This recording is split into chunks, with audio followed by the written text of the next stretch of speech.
Oston O'runovga 4 klubdan qiziqish. Yevropa yo'li ochiladimi? O'zbekiston terma jamoasining yetakchi yarim himoyachisi Oston O'runov atrofidagi muhit kundan-kunga qiziyapti.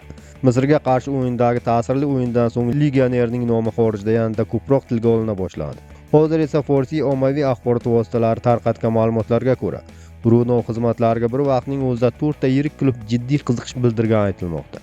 Manbalarga ko'ra, o'yinchini qo'lga kiritishni nazarda tutgan klublar quyidagilar: Shabab Al-Ahli, Birlashgan Arab Amirligi; Al-Ahli, Saudiya Arabistoni; Zenit, Sankt-Peterburg; Yuventus, Italiya.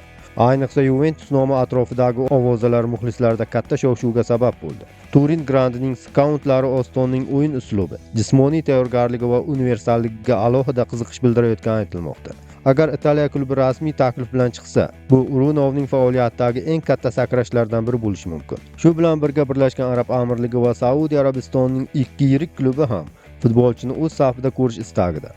Moliyaviy jihatdan juda kuchli bo'lgan bu jamoalar o'yinchining maoshi va shartnomasi borasida istalgan raqobatni yarata oladi. Rossiyaning Zenit klubi esa ancha vaqtdan beri Markaziy Osiyo futbolchilariga jiddiy e'tibor qaratib keladi. Ostonning texnik uslubi ularning o'yin falsafasiga mos tushishi mumkin. O'runovning o'zi bu mavzuda hali hech qanday rasmiy fikr bildirmagan.